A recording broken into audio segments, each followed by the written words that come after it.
Welcome to World News by Denis Halandzovskyi. If you value calm, fact-based, and deeply analytical coverage of historical and current events, please subscribe, leave a comment, and share your perspective. Today's topic returns to a story that has continued to surface in media and legal discourse: the historical intersection between Donald Trump and Jeffrey Epstein, a connection that remains significant not just because of individuals involved, but because of what it reveals about power, accountability, and institutional scrutiny. Recent reporting has revisited the relationship between Donald Trump and Jeffrey Epstein, the financier who was later accused of running sex trafficking operations targeting minors. In the late 1980s and 1990s, Trump and Epstein moved in overlapping social circles in New York and Florida, attending some of the same events and being photographed together on occasion. At the time, Trump made statements in social settings that acknowledged Epstein's reputation as a wealthy private figure. But as Epstein's criminal conduct came to light in the 2000s, and especially after his 2019 arrest, public interest turned toward examining all figures who had ties, however casual, to him. In this latest reporting, several contextual threads have been highlighted. Social association. Trump and Epstein were both present in elite social contexts, including Palm Beach and New York social rounds, though there is no suggestion that Trump was involved in Epstein's criminal activities. Later denunciation. Once Epstein's conduct became widely known and legally investigated, Trump publicly distanced himself, insisting he had not spoken to him in many years and rejecting any association with Epstein's crimes. Political and media focus. As Trump became a national political figure, critics and commentators repeatedly returned to his Epstein connection as part of broader debates about elite networks, accountability, and the responsibilities of public figures. The renewed attention is less about undisputed facts of criminal involvement, there is no evidence placing Trump in Epstein's alleged abuses, and more about how public figures are viewed when past social proximity overlaps with later revealed wrongdoing by associates.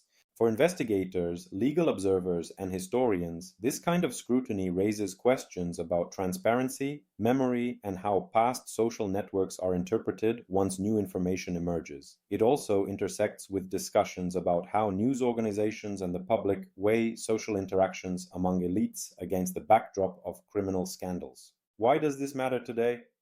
There are several overlapping reasons. First, political accountability.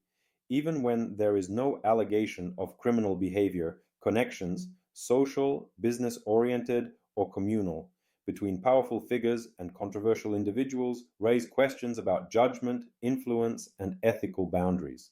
In democratic societies, public trust requires clarity about how such relationships are formed and how they are understood once surrounding contexts change. Second, media and narrative framing.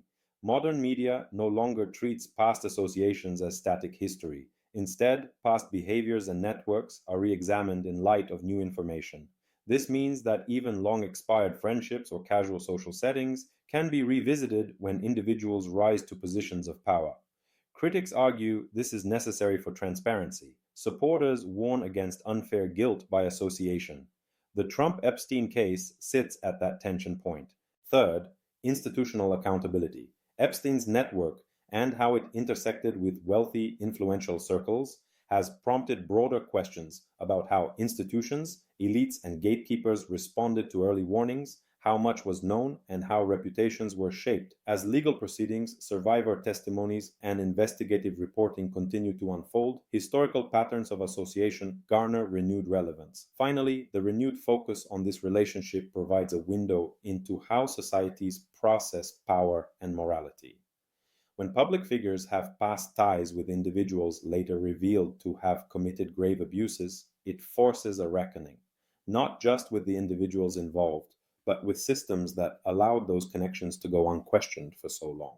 From a geopolitical vantage point, this story also reflects the ways in which domestic leadership figures remain under intense scrutiny even while global crises, wars, economic strife, climate threats demand attention.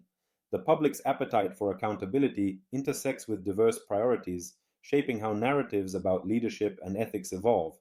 Thank you for watching this report on world news by Denis Halandzovskyi. If you found this analysis thoughtful and informative, please subscribe, leave a comment, and share your view. Independent reporting and critical examination help us all understand not just events, but the broader human and institutional dynamics behind them. Stay informed and see you in the next update.